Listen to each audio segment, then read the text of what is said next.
Hello everyone, welcome again to another series of video from Electronics Eternity. It's been a while since I produced a video, so this is after some time I'm taking a break from uh, movement control order. So let's get to the topic today. So today we will be looking at operational amplifiers. Uh, Operational amplifier is a very versatile component.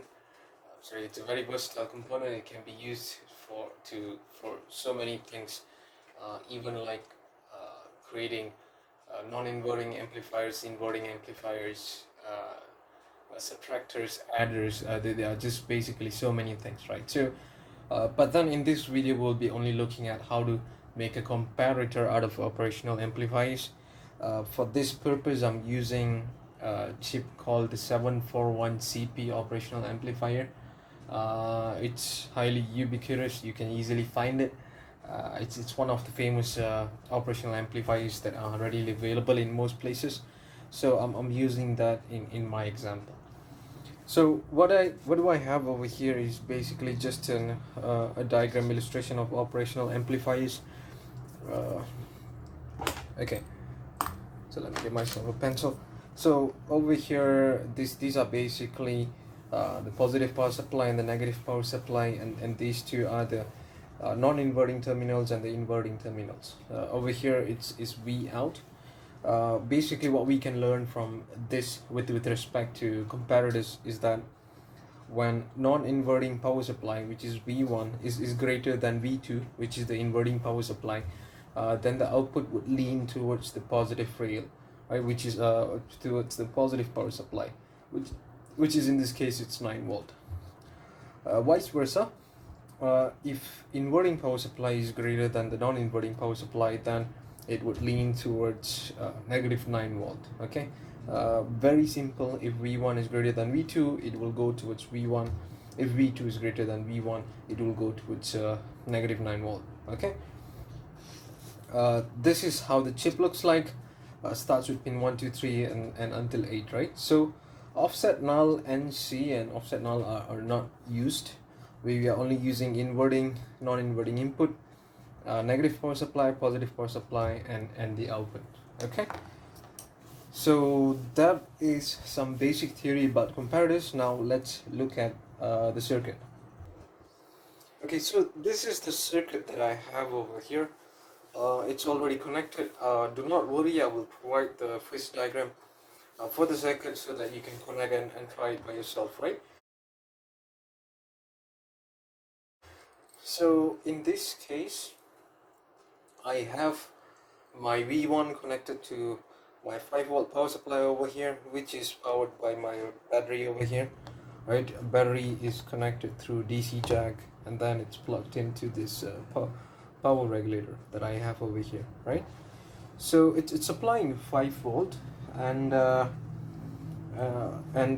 here I have two potentiometers. Hopefully you can see that there's one over here, there's another one over here. These are the potentiometers that will be controlling how much is the inverting and the non-inverting. Okay, so what's going to happen over here is whenever my non-inverting input is higher than my inverting, the LED is going to light up because we're going to supply positive power. However, if my inverting input is higher than the non-inverting input, then it's going to be, there's not going to be any power because I'm connecting my negative power source or my V2 or V negative to the ground. Okay, so let's go ahead and try that. So as you can see, I'm not too sure if you can see this reflection over here. It's probably making it difficult to see. I'll just bring it closer just to make things easy. Okay, as you can see, I have 3.74 and this is connected to my, let me see, okay, this is connected to my inverting input. Okay, as you can see, my inverting input is much higher than my non-inverting input. So all I need to do to for the LED to light up is to reduce the inverting input. So let me try that over here. I'm going to try to reduce. Okay, this is increasing, so I'm going to try to reduce that. Okay, now if you can see, my voltage in the inverting input is 2.73. However, in my non-inverting input it's 3.16, and automatically you can see that the LED is lighting up. Okay, let me illustrate that again by changing the non-inverting input. So now I'm gonna decrease the reading in the non-inverting input, right? So I'm gonna go lower than 2.73 and watch the light goes off. As you can see, the light is off now.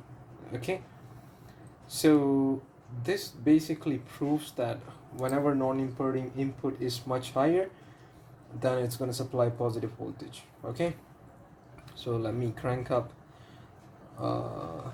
the non-inverting input again, and you can see the LED lights up again.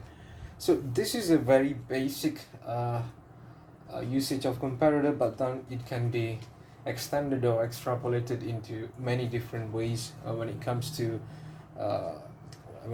creating a system or a circuit that you want, right?